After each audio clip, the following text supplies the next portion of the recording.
I didn't mean to start a war. I swear I didn't. I just wanted to make him hurt the way he made me hurt. To see that flicker of regret in his eyes when he realized I could move on without him.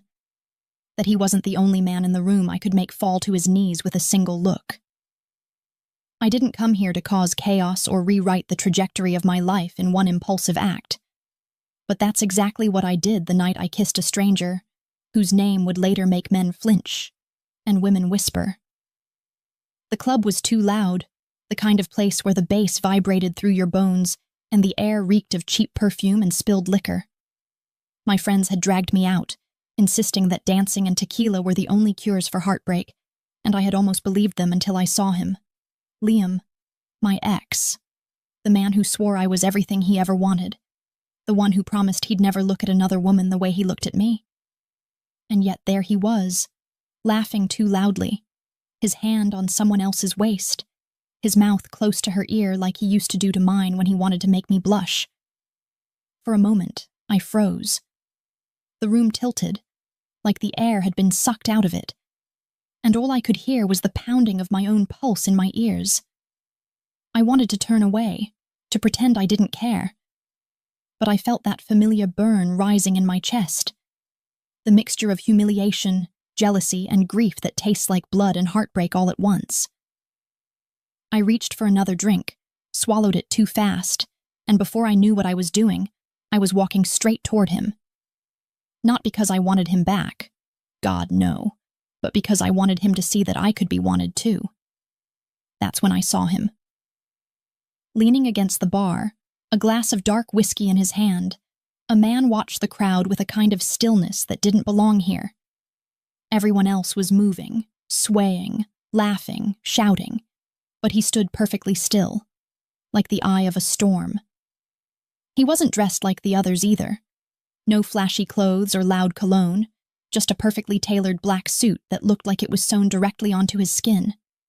His hair was dark, his jaw sharp, and his eyes, God, his eyes.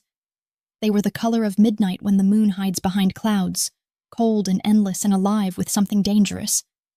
And maybe it was the alcohol, or the heartbreak, or that deep, self-destructive streak I've always tried to ignore. But in that moment, something inside me whispered, him. Kiss him. Before I could think, I was standing in front of him. I remember his gaze dropping to my mouth, slow and deliberate, like he already knew what I was about to do. He didn't move, didn't smile, didn't even blink. And that stillness made my heart race even faster. I didn't say a word. I just reached up, placed my hand against his chest, hard, solid, warm through the fabric, and pulled him down to me. The kiss wasn't soft or sweet. It was sharp and reckless and wild like the spark before an explosion. His lips were firm, unyielding, and for a second I thought he might push me away. But then he kissed me back, slow, deliberate, like he was claiming me, tasting the chaos he hadn't ordered but wasn't about to refuse. The noise of the club vanished. There was only his mouth on mine, his hand sliding to the back of my neck, the faint scent of whiskey and smoke clinging to his skin. It felt like falling and burning at the same time. When I finally pulled away, breathless and trembling, I could feel every set of eyes in the room on us. I turned my head just enough to catch Liam's face. Frozen, shocked, jealous. And for one brief, perfect second, I felt victorious. But then I looked back at the man I had kissed, and that's when I realized something was wrong. He wasn't smiling. He wasn't amused or surprised. He was studying me, his expression unreadable, like a predator deciding whether the thing in front of him was prey or something far more interesting. "What's your name?" he asked, his voice low, smooth and terrifyingly calm, as if he already owned the answer. "Ava," I managed to whisper, though it came out more like a confession than a name. He nodded once, slowly, as if memorizing it. "Ava," he repeated, letting the syllables linger on his tongue. "Pretty name." Then he leaned in, his breath warm against my ear. You shouldn't have done that. The words sent a chill straight through me, but before I could respond, he smiled. Not the kind that reaches the eyes, but the kind that hides secrets behind perfect white teeth. He set his drink down, turned, and walked away, leaving me standing there with my heart hammering against my ribs and my mind spinning in 1,000 directions. My friends found me a few minutes later, laughing, teasing, demanding details, but all I could think about was that voice, that look, that warning. You shouldn't have done that. It echoed in my head all night. When I got home, I tried to shake it off. I told myself it was nothing, just a random kiss, a stupid act of heartbreak-fueled revenge that I'd forget by morning. I took off my heels, wiped off my makeup, stared at my reflection in the mirror, and tried to convince myself that the man in the bar would never think twice about me again. But when I closed my eyes, all I could see was his face. The next morning, I woke up to the sound of my phone buzzing. My head was pounding, my throat dry, but I grabbed it anyway. Unknown number. No message. Just a missed call. I ignored it. But then it rang again. And again. Until I finally answered. Hello? A pause. Then that voice. Deep, smooth, unmistakable. You kissed me last night. My stomach dropped. Who is this? Another pause, longer this time, as if he was letting me feel the weight of the silence before he filled it. Dante Moretti, he said finally, his tone soft but edged with something sharp enough to cut. I think we need to talk. I froze. I knew that name. Everyone in this city did, even if they pretended not to. You didn't read about him in the newspapers, not directly, but you heard the whispers, the stories that started in the shadows and spread like smoke. A man who owned half the city and ruled the other half through fear. I didn't breathe for several seconds. I think you have the wrong... I don't make mistakes, Ava, he interrupted, his voice lowering to something dangerously intimate. You wanted to make someone jealous. You did. But now you've made someone else interested. And in my world, interest is a very serious thing. The line went dead before I could respond. I sat there for a long time, staring at my phone, my pulse thundering in my ears, my mind refusing to process what had just happened. I thought about the kiss, about the way he'd looked at me afterward, not like a man surprised by a stranger's boldness, but like a man who had already decided something. And in that moment, a slow, cold realization crept through me. I hadn't just kissed a stranger. I'd kissed danger itself. And now it knew my name. I didn't sleep that night, not even for a minute, because every time I closed my eyes, I saw his face again. That quiet, unreadable expression that lingered somewhere between curiosity and warning. The glint of something sharp in his gaze that told me he wasn't like anyone I'd ever met before.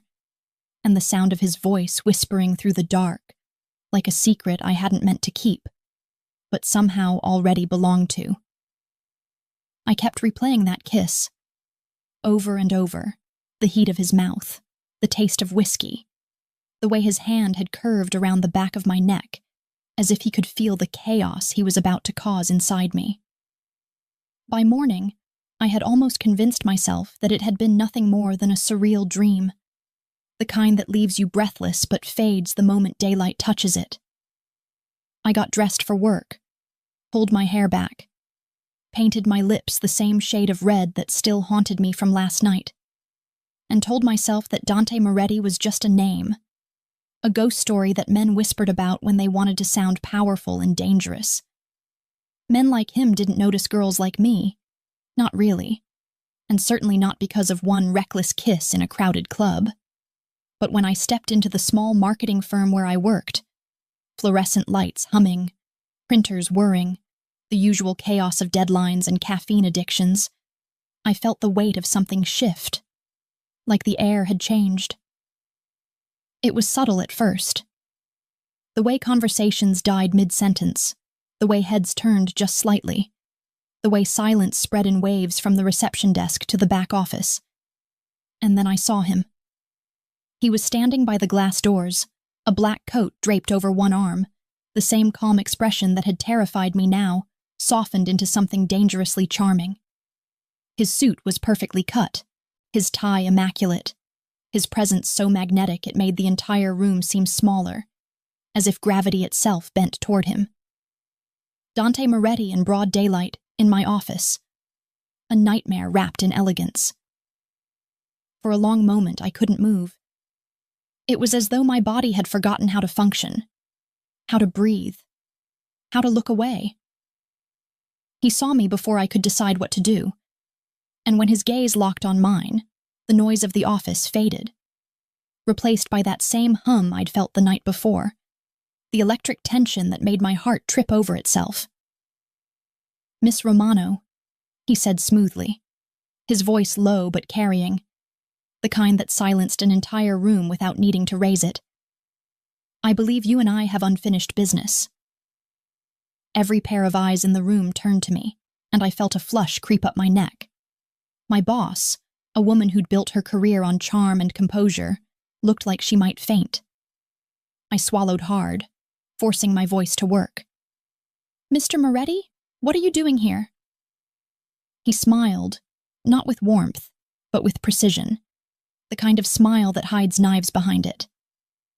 "Having coffee," he said simply, as if it were the most natural thing in the world. "With you." There was no room for argument. He gestured toward the lobby cafe across the street, and I followed because what else could I do? Saying no to a man like him felt like standing on the edge of a cliff and daring the wind to push you. Once we were seated, the silence between us felt alive. He watched me like a puzzle he enjoyed solving, while I tried to keep my hands from shaking around the coffee cup I hadn't even touched. "You kissed me," he said finally, his tone more observation than accusation. "Do you make a habit of doing that to strangers, or was I special?" I felt my cheeks burn. "It was a mistake," I said quickly, my voice softer than I wanted it to be. I was angry. My ex was there. I wasn't thinking. He tilted his head slightly, his gaze sharp and assessing, as if he could see every thought that crossed my mind. "Anger makes people do interesting things," he murmured. "But I don't believe in mistakes, Ava. Everything we do has consequences, especially the things we don't mean." The way he said my name made my pulse stutter. "You tracked me down for a kiss?" I asked, trying to sound braver than I felt. His smile widened, slow and deliberate. "Let's call it curiosity," he said. "You walked into my world without realizing it, and I wanted to see what kind of woman does that. Most people run from danger. You walked straight into it." And smiled. "I didn't smile," I whispered, though I wasn't sure if that was true. "No," he said, leaning forward, his elbows resting on the table. "You didn't. But your eyes did." There was something unnerving about the way he spoke. Calm, deliberate, like every word was part of a game only he knew the rules to.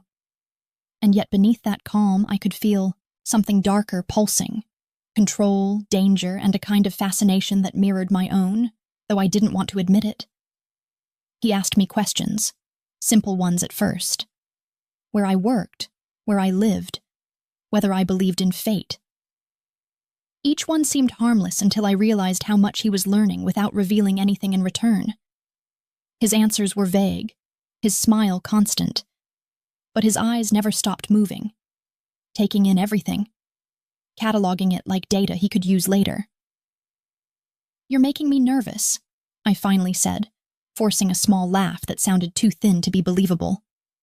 "Good," he replied softly. "Nervous means you understand what I am." "And what are you exactly?" I asked before I could stop myself. He leaned back, his gaze drifting briefly to the window where the city moved on, blissfully unaware of the danger sitting across from me. "Someone you shouldn't have kissed," he said. Then after a pause, "But I'm not sure I want you to regret it." I didn't know what to say. My instinct screamed to leave, but something stronger, something reckless and curious, kept me glued to my seat. When we finally stood to leave, he reached out and brushed a strand of hair from my shoulder, the touch so subtle it felt accidental. But his eyes said otherwise.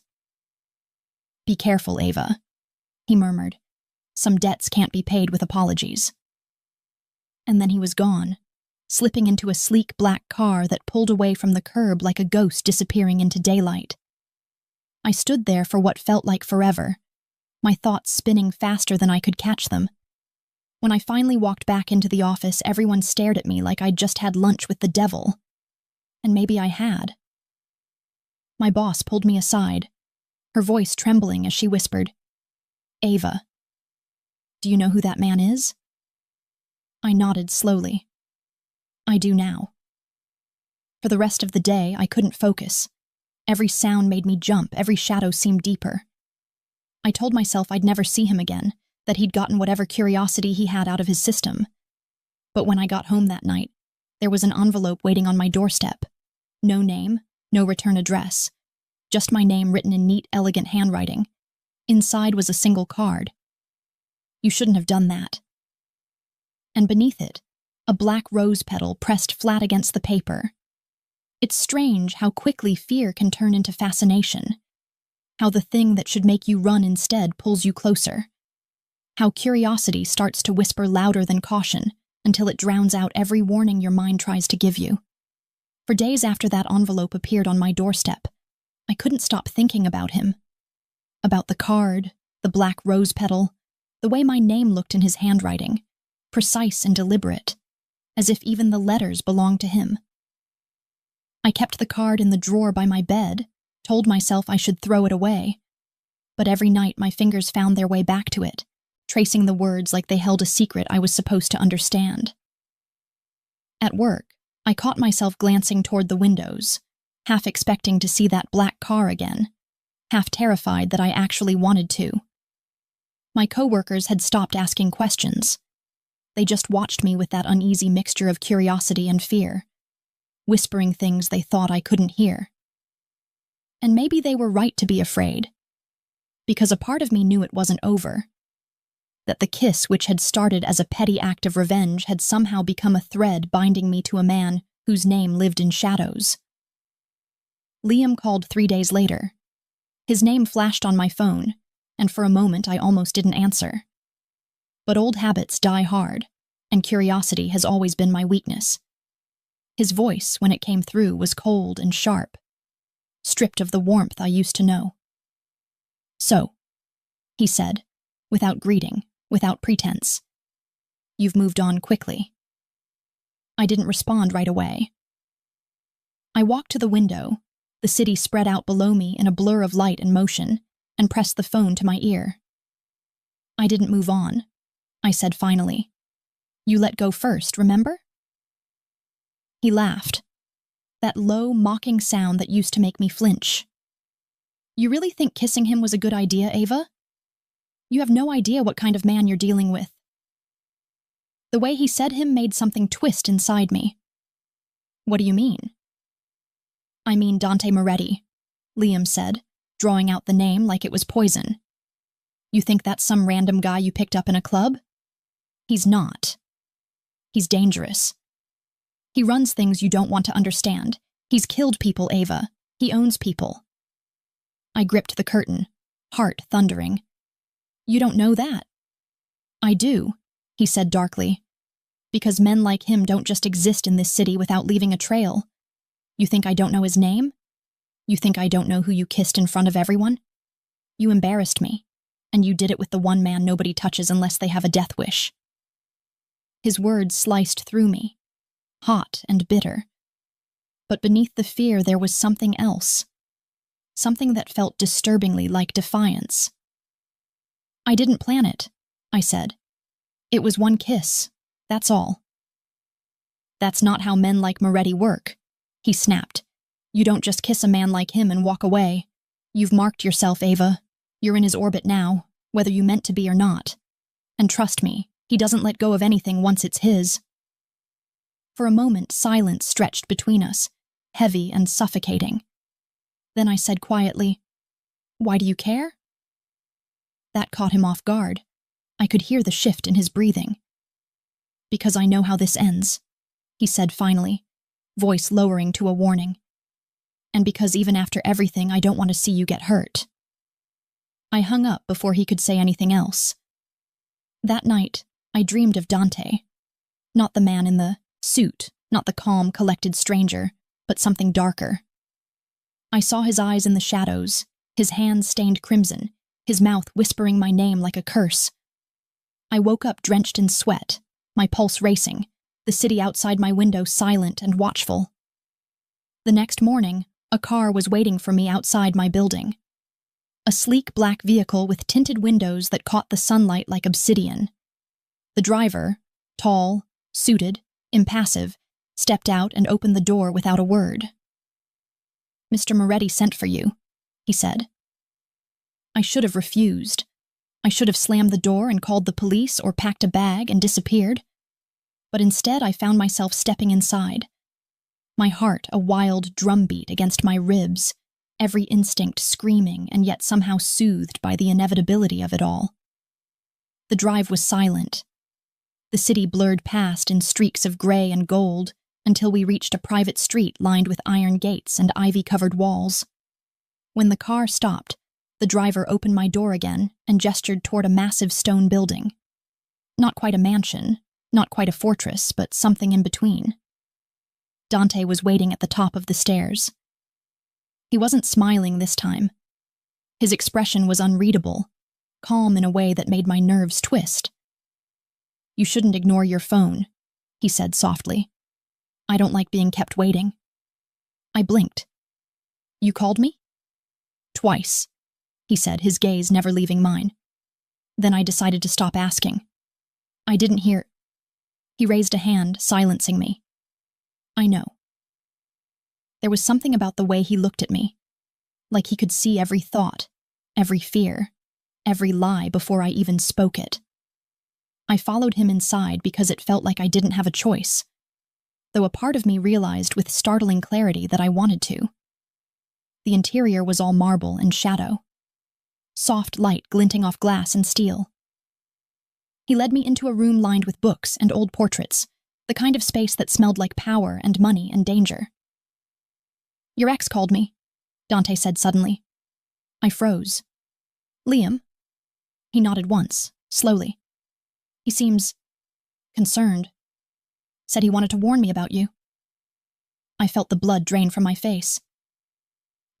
What? Why would he?" Dante smiled faintly, but there was no humor in it.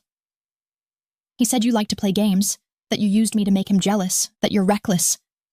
He stepped closer, his voice lowering until it was almost a whisper. Was he right? I swallowed hard, my throat dry. It wasn't like that. Then how was it? "I was angry," I admitted, my voice shaking. "He hurt me. I wanted to hurt him back. That's all." For a moment, Dante just studied me, his expression impossible to read. Then he leaned in, so close I could feel the heat of his breath. "You hurt him," he murmured, "but you also caught the attention of a man who doesn't like to lose." "Are you talking about him or you?" I whispered. His lips curved, not quite a smile, more like the shadow of one. "Both." The tension between us felt electric, dangerous, like standing too close to lightning. I could feel his presence everywhere. In the air, in the silence, in the steady, unhurried rhythm of his breathing. "You're playing with something you don't understand," he said finally. "And now your ex has made himself part of it. He shouldn't have done that." "What do you mean?" He turned toward the window, hands clasped behind his back. "Let's just say Liam doesn't understand who he's trying to provoke. He's been asking questions about me, following people. That kind of curiosity tends to end badly." Fear twisted in my chest. "You're not going to hurt him, are you?" Dante looked over his shoulder, his eyes like cold smoke. "That depends on you, Ava." I stared at him, heart racing. "What does that mean?" He walked toward me slowly, his voice dropping to something dark and intimate. "It means that you walked into my world, and now everything connected to you belongs to it. Your choices, your mistakes, even your past." He stopped inches away, his hand lifting to tilt my chin up until I was forced to meet his gaze. "If he comes near you again, I'll take care of it. Permanently, do you understand?" I couldn't speak. I could only nod. "Good," he said softly, his thumb brushing my jaw. "Then you'll stay close to me until this is over." I should have said no. I should have run. But instead I felt that same dizzying pull I'd felt since the first night. That mix of fear and fascination that wrapped around me like silk and steel. Because somewhere deep inside, beneath the panic and confusion, a part of me wanted to know what it meant to belong to him. And that terrified me more than anything. There are certain moments in life that split time in half, the before and the after, the moment you thought you understood who you were, and the one that quietly, ruthlessly proves you wrong. That evening, when Dante Moretti told me he was taking me to dinner, I didn't yet understand that I was crossing that invisible line, the one you can never step back over once you've seen what waits on the other side. I told myself it was just a meal, a conversation, a chance to clear the air and maybe, if I was lucky, end whatever strange game had begun between us. But deep down, some quiet part of me already knew that wasn't true. Because Dante didn't do casual, and he didn't do harmless. Everything he touched had meaning, purpose, consequence, and when he looked at me with those midnight eyes and said, 7 o'clock, dress accordingly, I felt the air leave my lungs in one long, trembling exhale. I stood in front of my mirror for almost an hour before I could decide what to wear. Every dress felt too much or not enough, every color either too innocent or too suggestive. I finally settled on black, simple, fitted, the kind of dress that felt like armor when I slipped it over my skin. My hands shook as I fastened the clasp of my necklace, and I caught my reflection. Pale skin, dark eyes, a faint, nervous flush creeping up my throat, and wondered who I was becoming. I had never been the kind of woman who let danger look her in the eye and step closer instead of away. But somehow, that's exactly who I was turning into. The car arrived exactly on time, a long black sedan that gleamed under the city lights like a promise. The driver didn't speak, only nodded politely as he opened the door. I tried to tell myself this wasn't real, that it was some elaborate misunderstanding, that Dante was just playing out some twisted curiosity. But the truth was, a part of me wanted to see what came next. When we pulled up in front of the restaurant, my breath caught. It wasn't one of the loud, glittering places filled with people trying to be seen. It was quiet, exclusive, tucked behind wrought iron gates and guarded by men who looked like soldiers dressed as waiters. Inside, the air smelled faintly of smoke and expensive wine, and the walls were lined with dark wood and candlelight that flickered across polished surfaces like whispers of fire. Dante was already there, of course, seated at a private table in the corner, the picture of control and elegance. His suit was black again, always black, his shirt open at the collar just enough to be indecently perfect, his expression calm, but his gaze fixed entirely on me. When I walked toward him, it felt like the whole room faded into shadow, as if he had drawn all the light toward himself, and I was simply walking into his gravity. "Ava," he said softly when I reached him, his voice low and warm, like velvet brushed over glass. "You clean up beautifully." "You make it sound like I'm usually a mess," I said, trying to smile, though my heart was hammering so hard I could barely hear myself. He tilted his head slightly, amusement ghosting across his mouth. "You're too honest to be a mess," he said. "That's what makes you dangerous." I didn't know how to answer that, so I just sat down, feeling the weight of his attention settle over me like silk and iron. A waiter appeared almost immediately, silent and efficient, placing wine before us without a word.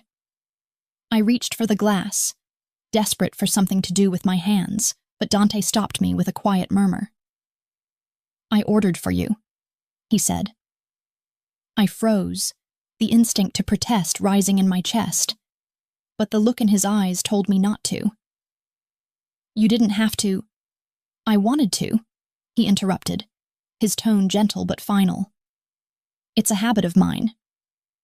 I forced a small laugh, though it came out weaker than I intended. "Controlling?" "Protective," he corrected, taking a slow sip of his wine. "The difference is subtle, but it matters." The food arrived, dishes I couldn't name, arranged with the kind of precision that made eating them feel almost sacrilegious. But it wasn't the meal that mattered. It was the conversation, the slow unraveling of words between us, the way he asked questions that felt like they came from somewhere deeper than curiosity. He wanted to know about my family, my childhood, the things that scared me, the things I wanted but never said aloud. And though I told myself to be careful, to guard my answers, somehow everything that came out of my mouth felt like a confession. When I asked him about himself, he smiled, not dismissively, but with the faint sadness of someone who has long since accepted the distance between what is asked and what can be said. "There are parts of my life you wouldn't understand," he said finally. "Or maybe you would. That's what I'm trying to find out." "You don't talk much about what you do," I said quietly. "No," he agreed, leaning back slightly, the candlelight carving shadows across his face. "Because what I do isn't polite dinner conversation." Something in his voice sent a chill through me, but it wasn't entirely fear. It was fascination. The sharp, addictive kind that comes from standing too close to fire and realizing you want to see how hot it burns. I should have looked away when the door opened and two men entered. Broad, serious, moving with the kind of confidence that only comes from power or violence. They went straight to Dante's table, speaking to him in low, urgent tones. I caught only fragments. Shipment, problem, rival territory. Words that didn't belong in restaurants or polite company. Dante's expression didn't change, but his eyes did. They darkened, a flash of something cold and dangerous slicing through the calm. He rose from his seat with slow precision, adjusting his cufflinks like a man preparing for war. "Excuse me," he said quietly. The two men followed him toward the back of the restaurant, and though I knew I shouldn't, I turned just enough to see what happened next. It wasn't loud.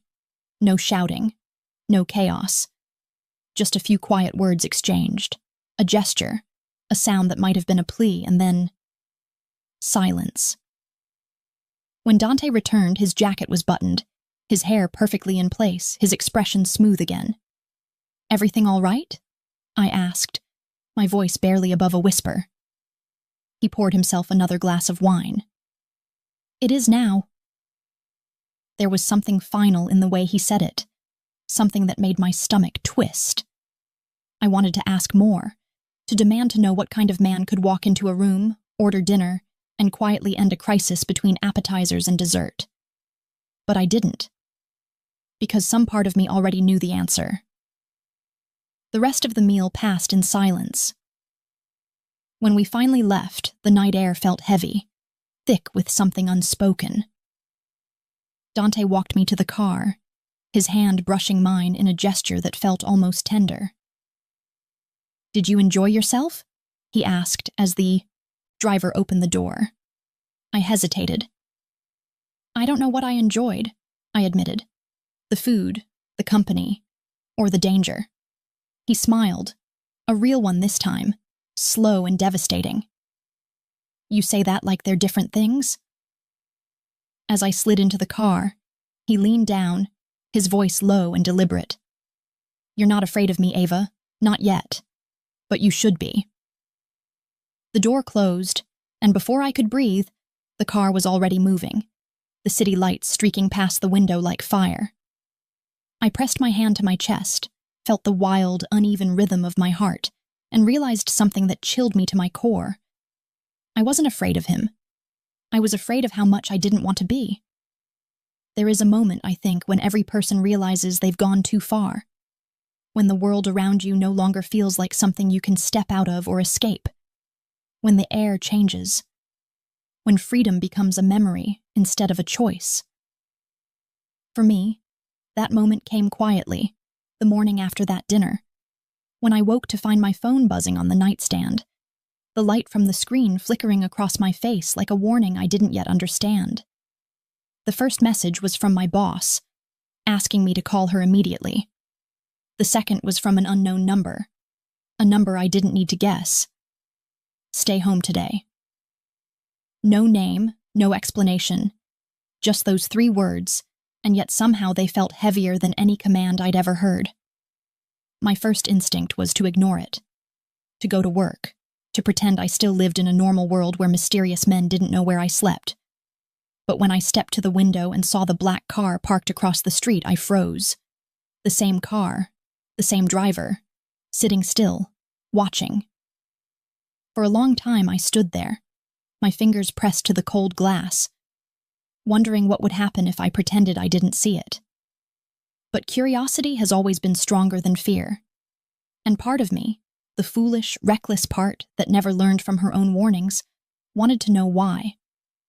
When I finally called my boss, her voice was tight, controlled in that way people sound when they're afraid but don't want to admit it. "Ava," she said, "I'm sorry, but we have to let you go." My stomach dropped. "What? Why?" She hesitated, and that pause told me everything I needed to know. "The company's under new scrutiny," she said carefully, choosing each word like it might explode. "Some clients, they don't want their names associated with yours right now." "With mine?" I repeated, numb. "I don't know what's happening, Ava," she said, and I believed her. "But I think you should stay away from the office. Just take some time. Please." She hung up before I could say another word, and the silence that followed felt different than before. Not empty, but full. Thick with the realization that my life was beginning to collapse inward, piece by piece, and that somehow, without meaning to, I had become part of something I couldn't see. I didn't leave the apartment that day. I couldn't. The car stayed outside until nightfall, and when it finally pulled away, I thought maybe, just maybe, I'd imagined all of it, that my mind was playing tricks on me. But then the doorbell rang. I opened it, and there he was. Dante stood in the hallway like he belonged there. No guards, no entourage, just himself, dressed in black as always, the faint scent of smoke and cologne following him like an aura.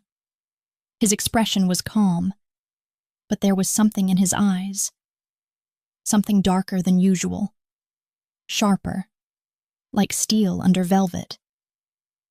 "You shouldn't have opened the door without asking who it was," he said quietly. "You need to be more careful." "I didn't know I needed to be careful," I said, my voice shaking before I could stop it. "At least not until you walked into my life."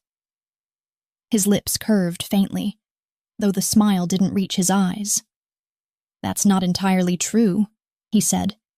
"You knew what you were doing the night you kissed me. Maybe not who I was, but you knew enough to feel the danger." "I didn't ask for this," I whispered. He stepped closer, and I felt the heat of his body even before his hand brushed against mine. "That's the thing about choices," he murmured. "You make them long before you understand what they cost." For a long time, we just stood there, the air between us charged with something electric, something that wasn't quite anger and wasn't quite desire, but lived somewhere in the fragile, trembling space between. Finally, he spoke again. "You're not safe here," he said. "Not after what your ex did." I blinked. "Liam? What does he have to do with—" "He's been talking to people he shouldn't," Dante interrupted, his tone shifting harder now. "Asking questions about me, about us. That kind of attention brings trouble, Ava. You're part of my world now, whether you want to be or not, and that means you have enemies you can't even name. I wanted to laugh, to tell him how absurd that sounded.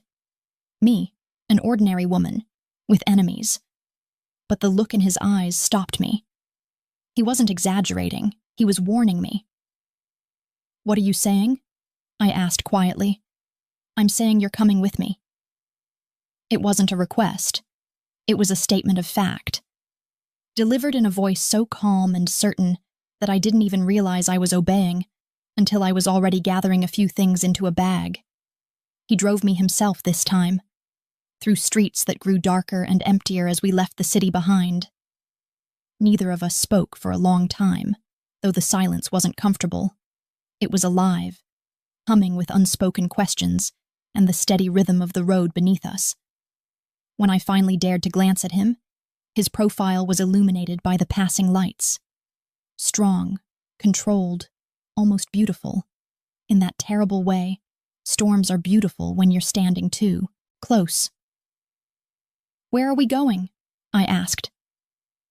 Somewhere safer, he said simply. The somewhere turned out to be a sprawling estate at the edge of the water, the kind of place that looked more like a myth than a home. Towering gates, long stone driveways, gardens that vanished into fog. When we arrived, the doors opened without a word, like everyone already knew who I was and why I was there. Inside, the air smelled like rain and old wood, and for a moment, I thought maybe I'd stepped into someone else's life entirely. Dante led me through hallways lined with paintings and marble statues, his hand resting lightly at the small of my back, not guiding, but claiming. You'll stay here until I say otherwise, he said, stopping at a door at the end of a corridor. There's staff if you need anything, but they'll give you privacy. Don't leave the property, not yet. I turned to him, the weight of it all finally sinking in. You can't just keep me here. He looked at me for a long moment and then said softly, I'm not keeping you. I'm protecting you. There's a difference, even if it doesn't feel like it. And how long am I supposed to be protected?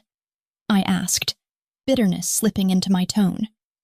He smiled faintly, and the expression made something twist inside me. Until I'm sure the people who want to hurt you have learned better. Who are they? He hesitated. People who want to hurt me, he said finally. And they'll use anything, or anyone, they can. I wanted to argue, to scream that none of this made sense, but the truth was, part of me already believed him. Maybe it was the certainty in his voice, or the way he carried himself like a man who had learned the cost of being wrong. But I didn't press further. That night, I couldn't sleep. The bed was soft. The sheets smelled faintly of lavender and smoke. But the silence outside the windows was too complete. Too heavy. I got up, wrapped a blanket around myself, and wandered down the hall toward the balcony overlooking the sea. The water was black and endless, the moonlight breaking against it in silver streaks that looked almost like scars. I don't know how long I stood there before I heard footsteps behind me. You should rest, Dante said quietly. I turned, startled, but he was already leaning against the doorframe, his jacket gone, his sleeves rolled to his forearms. He looked less like a man, and more like something elemental. Beautiful, dangerous, inevitable. I can't, I admitted. He nodded slowly, then crossed the room until he was beside me, his presence so close it was almost tangible. You'll get used to it, he said. The quiet, the uncertainty. I looked up at him, searching his face. Is that what this is, Dante? Uncertainty?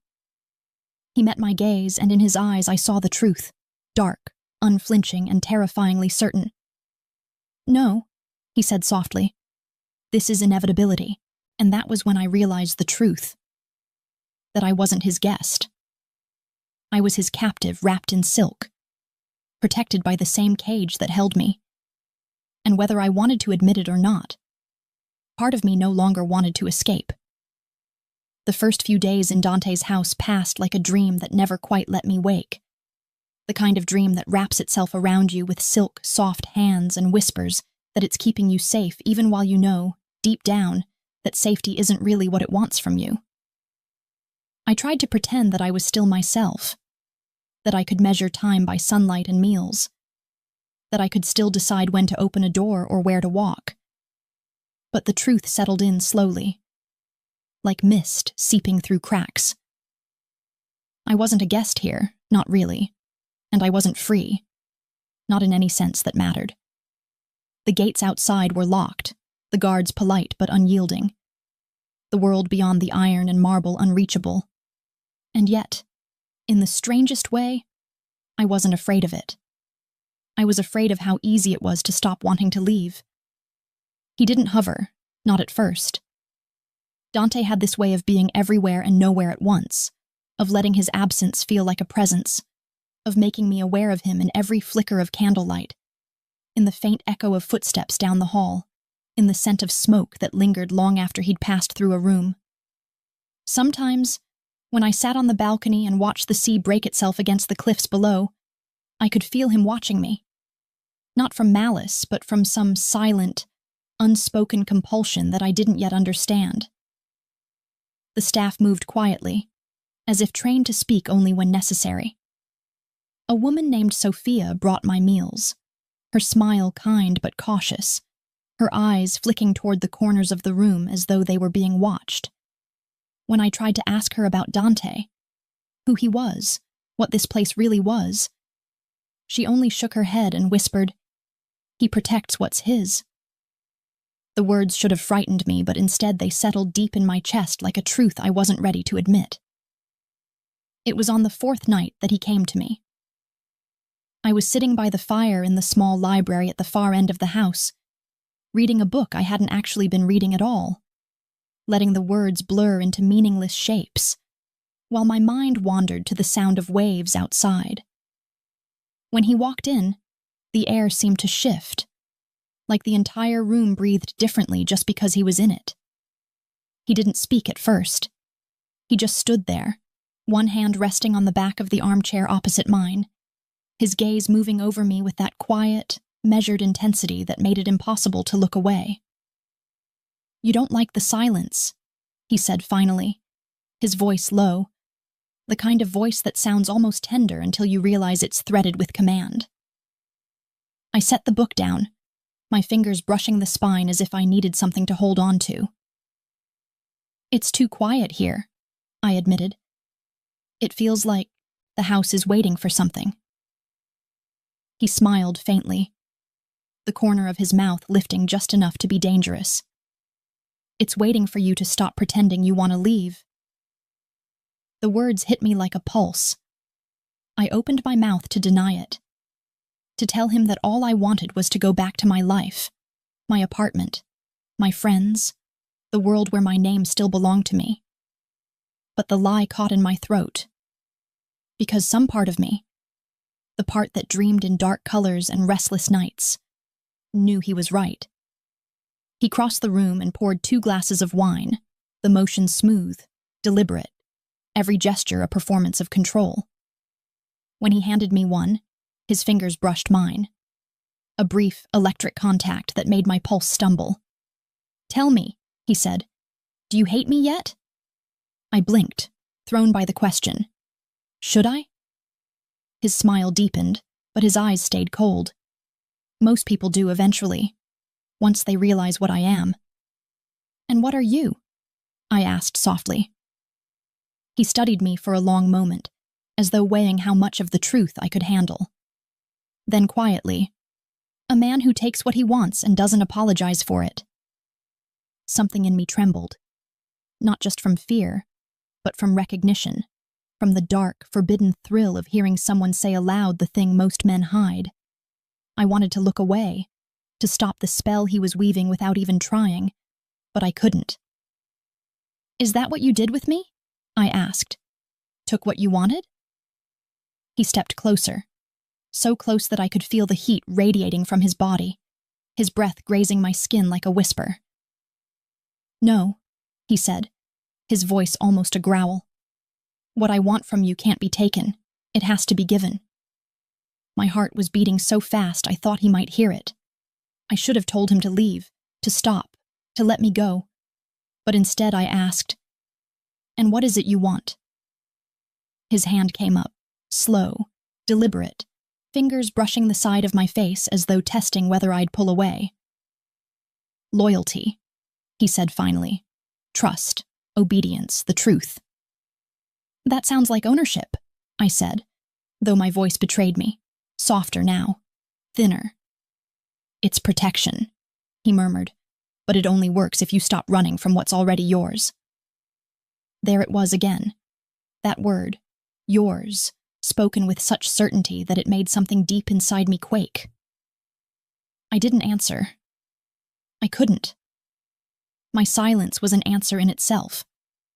When he finally stepped back, the distance between us felt colder than before, as if he'd taken something invisible with him.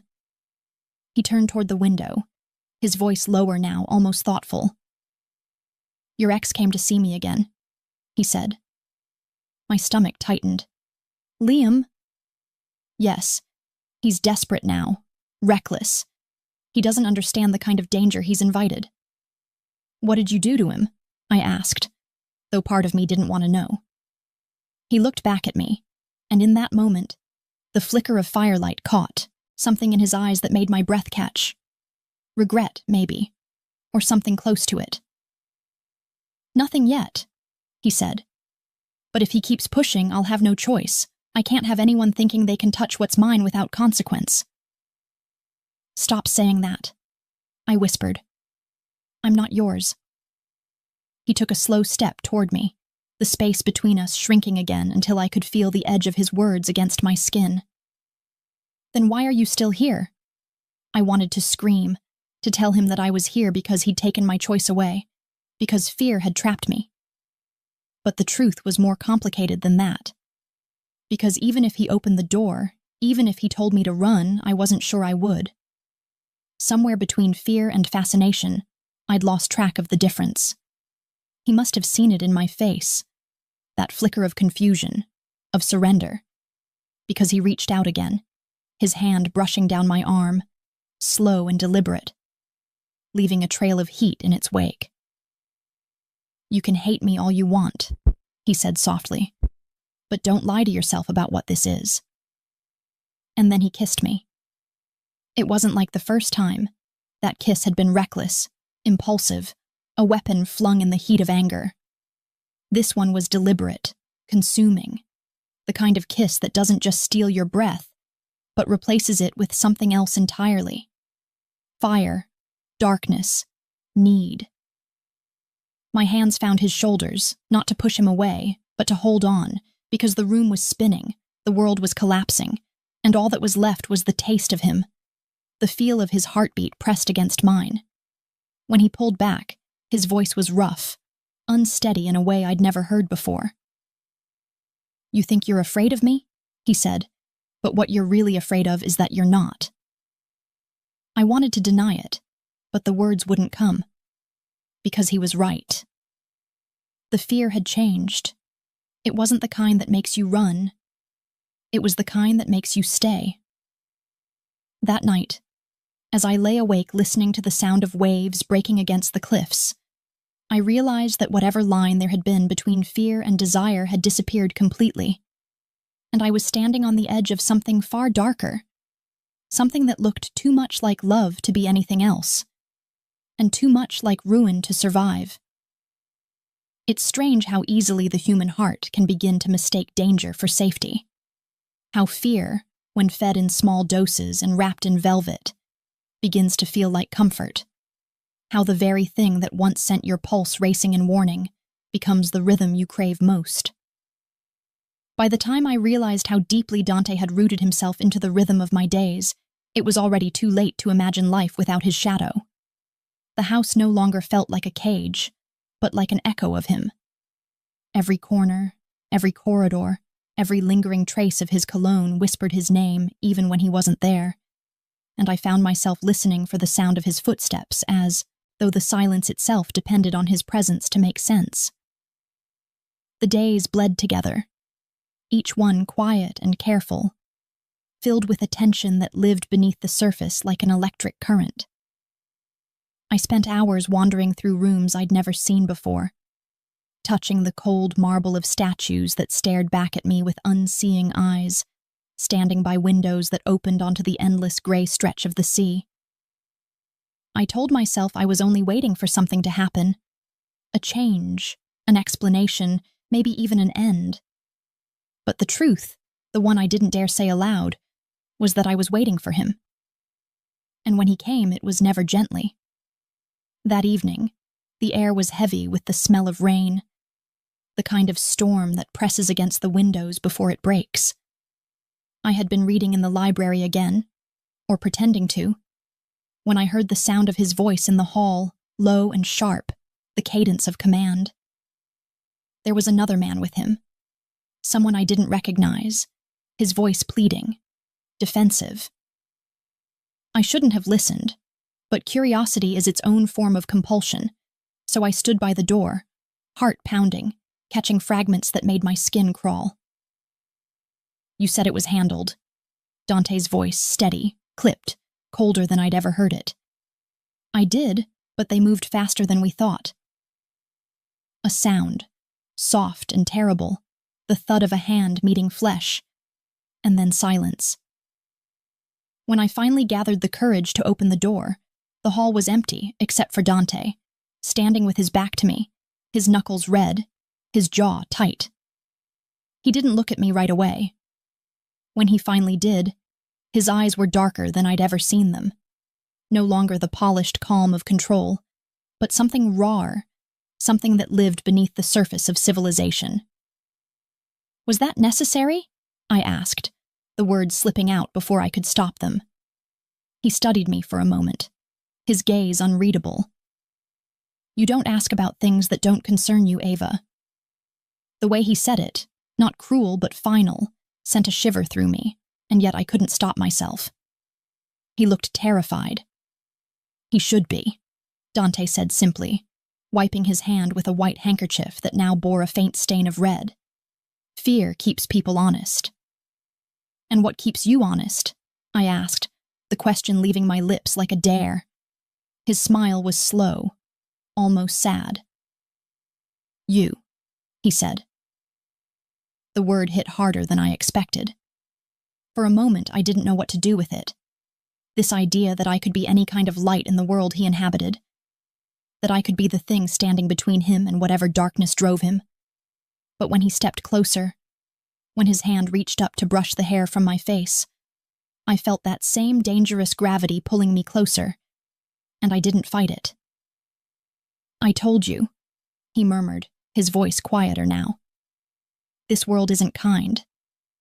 But it doesn't have to destroy you. You could belong here if you wanted to." "I don't," I whispered, though even I could hear the doubt in my voice. He tilted his head slightly, his thumb tracing the edge of my jaw, his touch careful but commanding. "Then why haven't you run?" I didn't have an answer, not one that made sense. Maybe I stayed because leaving had stopped feeling like an option. Maybe because I had become addicted to the way he said my name, or because every time I thought I'd found the edge of his cruelty, I saw something else. Tenderness, regret, a glimpse of the man he might have been if the world had been gentler. That night he took me to a part of the estate I hadn't seen before, down a winding staircase that led to a garden blooming in the dark, the air filled with the scent of roses and rain. The flowers grew wild, climbing over stone walls and wrought iron, their petals deep crimson, almost black in the half-light. "My mother planted these," he said quietly, his hand brushing over one of the blossoms.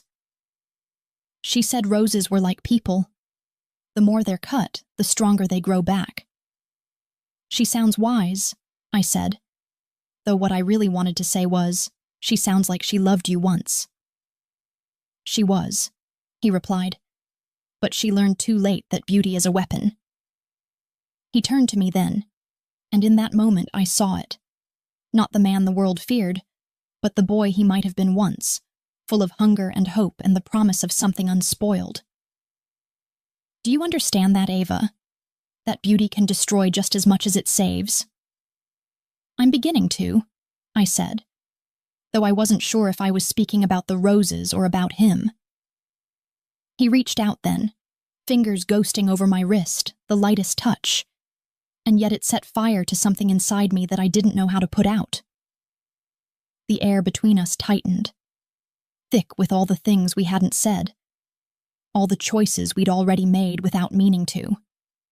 When he kissed me, it wasn't gentle. It was a claim, a confession, a collision of everything we'd both been denying. The rain began to fall, soft at first, then harder, soaking us until my hair clung to my skin, until his shirt darkened against his body, until the taste of the storm mixed with the taste of him. His hands found my face, my waist, my throat. His touch both reverent and possessive, and I let him, because fighting it felt like lying to myself. He pulled back just enough to speak, his breath hot against my lips. "You don't belong in my world," he said, "but I can't let you leave it." "Then what am I to you?" I asked, my voice shaking. He looked at me for a long moment before answering. "The only thing that still feels real." Something in me broke at that. The last fragile thread of reason or distance or self-preservation snapping quietly in the dark. I pressed my forehead against his, and for one fleeting, impossible second, it felt like love. Not the kind that heals or saves, but the kind that consumes, that devours until there's nothing left but the echo of your own heartbeat reflected in someone else's. When the storm finally passed, the garden was scattered with petals, red against the stone, soft and torn. He picked one up, pressed it into my palm, closing my fingers around it. "Everything beautiful bleeds," he said. "Remember that." Later, lying in his bed, the sheets tangled around us, I traced the scar on his shoulder with my fingertips, wondering how many stories were carved into his skin that he'd never tell. His arm was heavy around me, his breathing steady, and for the first time in what felt like forever, I didn't dream of escape. I dreamt of roses and blood and the sound of his voice saying my name like it meant something more than possession. But when morning came, and I woke to find him gone, the sheets still warm where he'd been, I found another petal on the pillow beside me, deep red, wet with something that wasn't dew. And that was when I realized that love in Dante's world didn't just bloom, it bled. It's almost laughable, how quickly peace can turn into chaos, how easily the illusion of safety can be ripped away by a single phone call, a single whisper, a single ghost from a past you thought you'd buried under enough silence to make it stay dead. I had begun, foolishly, to believe that the storm had passed, that whatever existed between Dante and me had found a fragile rhythm. Not normal, never normal, but something that breathed like it could last for a little while longer. The days had grown slower, softer even. The house no longer a prison, but a strange kind of sanctuary. And sometimes when I woke before dawn, I could hear the sound of him breathing beside me, deep and steady, like a promise that the world outside couldn't touch us. I should have known that promises like that don't survive in Dante's world. They are made to be broken, usually by blood. It started with a whisper from one of the guards. Hushed voices down the hall, the kind that stop the moment you draw too near. And then came the phone call. I didn't mean to answer it. Dante had told me not to pick up any number I didn't recognize, and for a while I obeyed him. But the call came 3 times in a row. Insistent, almost frantic. And when I finally pressed it to my ear, I heard a voice I hadn't expected to hear again. "Ava?" "Liam." For a moment I couldn't speak. The sound of his voice pulled me backward, through months of heartbreak and anger and longing, into a life that already felt like someone else's story. He sounded different, thinner, desperate, his usual confidence stripped away. "Liam," I whispered, "how did you get this number?" "That doesn't matter," he said quickly. "Listen to me, Ava. You have to get out of there. You don't understand what he's capable of." My heart tightened. "You don't know what you're talking about." "Oh, I do," he snapped, his voice breaking. Slightly. "I've seen things. I've heard things. He's not who you think he is. You think he loves you? You're just leverage. A weakness. You're a way for him to control the people who want him gone. You think you're safe, but you're not. You're in the middle of a war, Ava." "Stop," I said, though my voice lacked conviction. "You're lying. You don't know him." "Don't I?" he asked. "You have no idea the kind of man you're sleeping next to. He's killed people, Ava. He's killed for less than this."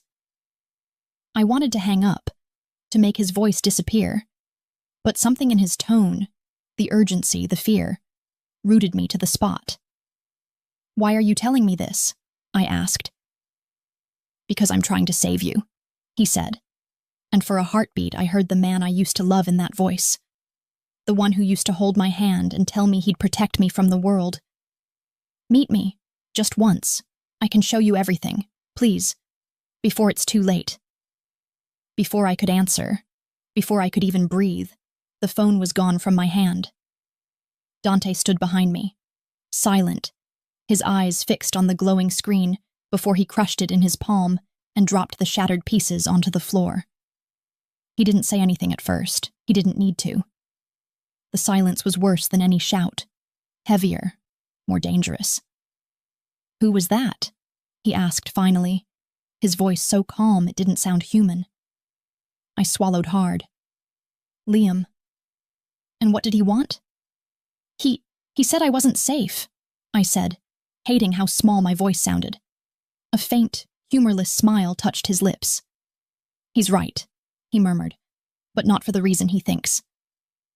"Dante." He raised a hand, stopping me, his gaze distant now, calculating, like he was already 5 moves ahead in a game I didn't understand. "He shouldn't have called you," he said softly. "That was a mistake." "What are you going to do?" I asked, though I already knew. He turned to me then, and for a moment I thought I saw something like pain flicker in his eyes, but it was gone too quickly to be sure. "Whatever I have to," he said. I stepped closer, my voice trembling. "Please don't hurt him." He looked at me for a long time, and when he spoke again his tone was quieter, more dangerous. "He made himself part of this, Ava. I gave him a chance to walk away, and he didn't. There's no going back now." I reached for him, but he pulled away, his movements sharp, controlled. "You don't understand what mercy looks like in my world," he said. "Sometimes it means letting someone live.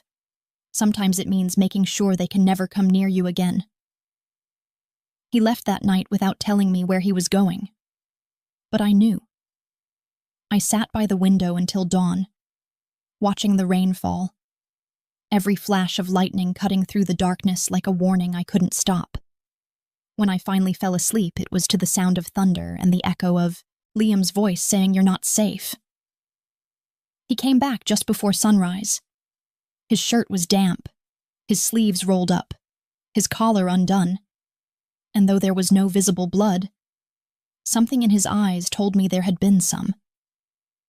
He didn't speak, didn't explain, just poured himself a drink and sat in silence, the muscles in his jaw tense beneath his skin. "What did you do?" I whispered. He didn't look at me when he answered. "I kept my promise." I crossed the room slowly, my pulse racing. "Dante, please, tell me you didn't—" He looked up then, and whatever I was about to say died in my throat. "I told you I'd protect you," he said. "Even from yourself." "From myself?" He nodded once. "You were never going to let him go." "Not really." "So I did it for you." I stared at him, the words landing like stones in my chest. "You didn't—" "I didn't kill him," he interrupted. And though I wanted to believe that should have made me feel better, it didn't. But I made sure he'll never come near you again. I didn't ask what that meant. I didn't want to know. The silence that followed was suffocating. I could feel the weight of what he'd done pressing between us, heavy and irreversible, and yet, beneath the horror, beneath the grief and the anger and the fear, there was something else. A dark, traitorous sense of relief. Because some small broken part of me had wanted exactly this. To be untouchable, to be chosen, to be the one he would burn the world for. That realization frightened me more than anything he could have done. He stood then, walked toward me, and when his hand came up to cut my face, I didn't flinch. His thumb traced the line of my cheek, gentle now, almost reverent. "You hate me right now," he said quietly. "But one day you'll understand. This is what love looks like when you don't know how to do it gently." I wanted to tell him that love wasn't supposed to look like this, that love wasn't supposed to leave bruises on the world around it. But the words tangled in my throat because part of me already knew it didn't matter. His love had never been gentle, and it never would be. When he kissed me that morning, it wasn't tenderness. It was possession. A silent vow written in fire and regret. His mouth was warm and relentless.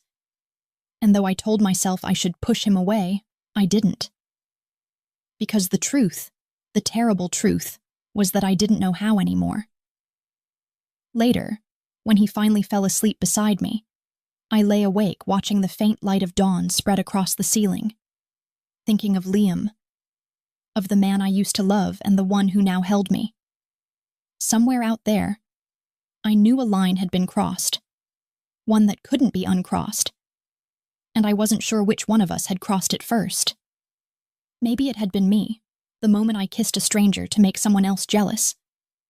Maybe it had been Dante, the moment he decided that kiss meant something worth keeping.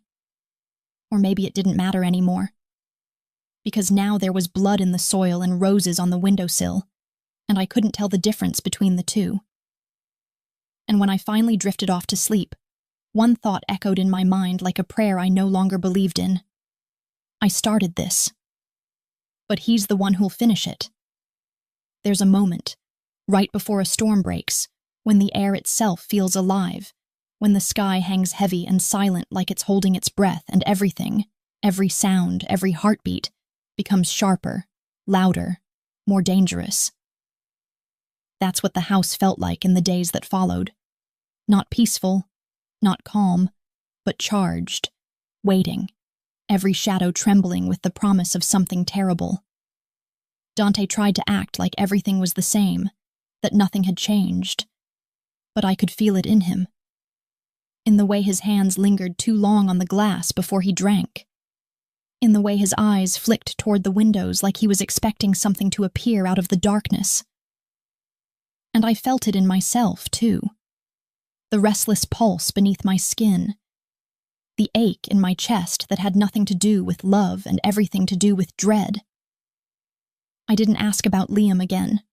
I couldn't. The silence between us was safer than the truth. And every time I looked at Dante, I saw the reflection of everything I didn't want to know. But at night, when he slept beside me, his arm heavy across my waist, I stared at the ceiling and wondered what kind of woman I had become. The kind who forgave, the kind who understood, or the kind who simply didn't want to lose him no matter what it cost. The guilt came in waves. It wasn't clean or simple. It tangled itself around the strange warmth I still felt when he looked at me, the pull that hadn't loosened even after everything he'd done. I hated that I needed him, that I found comfort in the same arms that could end a man's life without hesitation.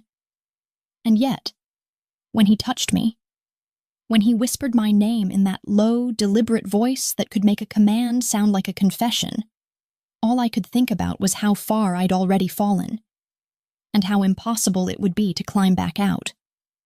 One night, I woke to the sound of voices. It was late, the hour when the world feels half dead, the kind of silence that makes even whispers sound too loud.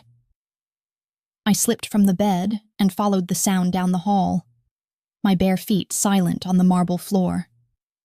The voices were coming from Dante's office, the door slightly ajar, the low rumble of male conversation threading through the dark. "She's a liability," one of them said, a voice I didn't recognize, sharp, urgent. "You've already seen what happens when your weakness becomes public. People talk. They're starting to think. They can think whatever they want," Dante interrupted, his tone cool but dangerous. "No one touches her." "With respect, sir," the man pressed. "This isn't sustainable. You're losing focus. The police are watching. The other families are watching. If she's seen again—" There was a sound. Not loud, but final, like the click of a gun's safety being released. "Finish that sentence," Dante said, softly this time, and the silence that followed was enough to make my blood run cold. I stepped back before they could notice me, my heart hammering so hard it felt like it might crack my ribs. I didn't hear the rest. I didn't need to. The truth was already written in the air. I wasn't his salvation. I was his weakness, and in Dante Moretti's world, weaknesses didn't survive for long. I didn't sleep after that. I sat by the window until dawn, watching the sky turn gray over the sea, and tried to convince myself that what I'd heard didn't mean what it sounded like. But when he found me there in the morning, his face tired, his shirt still wrinkled from the night before, I saw the storm brewing in his eyes and knew I couldn't ignore it anymore. "Something's coming," I said quietly before he could speak. "Isn't it?" He exhaled slowly, then nodded. "Yes." "What kind of something?" "The kind I can't protect you from if you don't listen to me." His words landed like chains. "What does that mean?" "It means I need you to leave," he said, and my heart stuttered because I'd expected many things from him. Anger, control, obsession. But not that. "Leave?" I repeated. "You're the one who brought me here." "I know." He ran a hand through his hair, and for the first time he looked almost human, exhausted, haunted. "And now I'm the one who has to let you go." "No," I said, shaking my head. "You can't just decide that. You can't—" "I can," he said, his tone sharper now. "And I will. There's going to be a meeting tonight. Men who don't like me, men who think they can take what's mine. They've already sent threats. They'll use you if they can. I won't give them the chance." "Then take me with you," I said before I could stop myself. He looked at me, and the expression on his face was one I'd never seen before. Not anger, not tenderness, but something closer to despair. "You think this is a love story," he said softly. "It's not. It's a warning." The words cut deeper than anything else he could have said. "Then what was it?" I asked. "What were we?" He didn't answer. He just turned away, his silence saying everything his pride wouldn't let him speak. By nightfall, the storm had arrived. The real one, crashing against the cliffs, thunder shaking the windows, lightning flashing across the sea like war drums. Dante's men moved through the house like shadows, their voices low, their movements deliberate. He gave me no details, only told me to stay in the east wing, to lock the door and not open it for anyone. I tried to obey. I really did. But fear and love have always been terrible companions, and the longer I sat there in the dark, the louder my thoughts became. Whispers of Liam, of blood and roses, of the way Dante had said they'll use you if they can. When the first gunshot echoed through the hall, I was already running. I didn't think, I just moved. Through corridors lit by flashes of lightning, the scent of gunpowder and rain thick in the air. I could hear shouting, the crash of glass, footsteps pounding against marble. I turned a corner just in time to see one of Dante's men fall, crimson blooming across his chest. I froze, the world tilting, and then a hand grabbed me from behind. "Found her!" a voice snarled. I screamed, twisted, tried to fight, but another figure appeared out of the shadows, taller, faster. and in one swift motion the man holding me dropped to the ground, a knife buried in his throat. Dante. He caught my arm before I could fall, his face pale, blood spattered across his cheek, his breathing hard.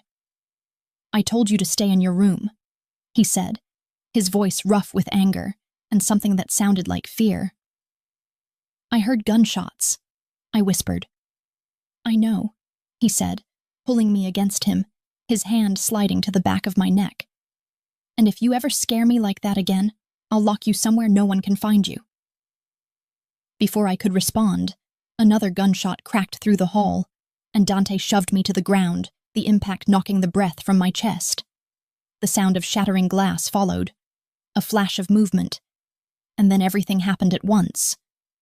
He fired back, twice, maybe 3 times. Someone screamed, the smell of smoke filled the air, and when I looked up I saw him stumble, just slightly, just enough for my heart to stop. Dante? He looked down, as if surprised, and that's when I saw it, the dark stain spreading across his shirt, blooming like a rose over his ribs. He swayed, caught himself against the wall, his eyes finding mine through the chaos. Ava, he said, his voice breaking, stay. But the rest was lost in the sound of another explosion. The world splitting apart around us, fire and rain and the sound of my own scream swallowed by the storm. And in that final moment, before the smoke closed in, I saw him fall. There are moments that split the soul cleanly in two, before and after, innocence and knowledge, love and loss. And when I saw Dante fall, it felt like the world itself broke along that fault line. The noise, the chaos, the smoke, all of it vanished into a terrible kind of silence, the kind that exists only at the edge of grief, where everything slows, and the heart forgets how to beat because it's waiting to know if there's still a reason to. I remember the sound my own voice made when I screamed his name. Raw, guttural, something torn straight from the center of me. And I remember the taste of blood and gunpowder in the air, the rain pounding against the shattered windows like it was trying to wash the world clean of what had just happened. I crawled to him through the wreckage, my hands trembling, my knees scraping against broken glass. And when I reached him, his eyes were open, unfocused but still alive. Still Dante, the same impossible man who had terrified me, consumed me, destroyed me, and somehow impossibly loved me. There was blood everywhere, on his shirt, on my hands, on the floor beneath him. Too much for one body to hold, and yet he was still trying to speak, his lips forming my name like it was the only word he had left. Don't, I whispered, pressing my hands to his wound even though I knew it was useless. Don't you dare leave me, do you hear me? You don't get to do that.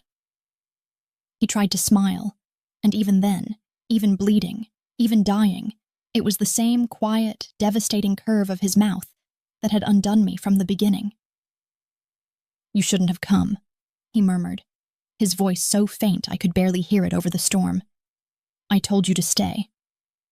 I'm not leaving you, I said, the words shaking, breaking, barely holding together. He exhaled slowly, a sound that might have been a laugh or a sigh.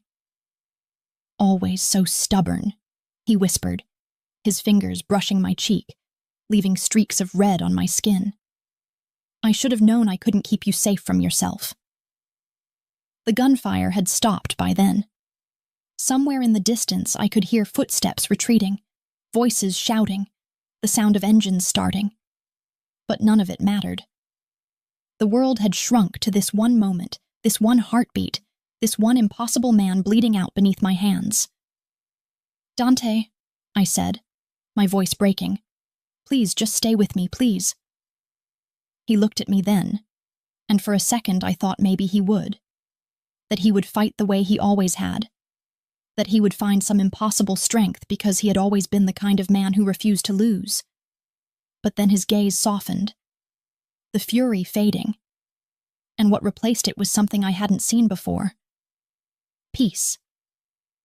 I told you, he whispered, his voice barely more than a breath. This was never a love story. It is to me, I said, my tears falling onto his chest, mixing with the rain and blood. For a moment he was silent.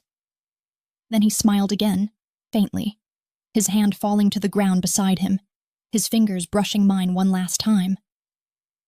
"Then make it a good one," he said, and his eyes closed. The sound that left my throat didn't feel human. I don't know how long I stayed there.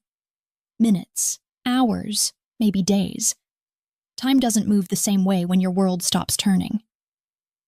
I remember the lights flashing through the windows, the sound of men shouting, hands pulling me away, but it all felt like it was happening to someone else.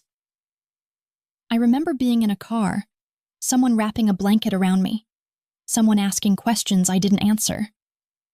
I remember the sea, black and endless, sliding past the window like a dream I'd already left behind. The days that followed came in fragments. Police reports, questions I couldn't bear to answer. They said Dante's men had retaliated, that his empire had burned with him, that the Moretti name was finished. But they didn't know the truth. They didn't understand that men like Dante don't disappear, they just change shape. He lived on in whispers, in the fear that clung to the city's underbelly, in the silence that fell whenever someone said his name. They let me go eventually. I wasn't charged, just pitied.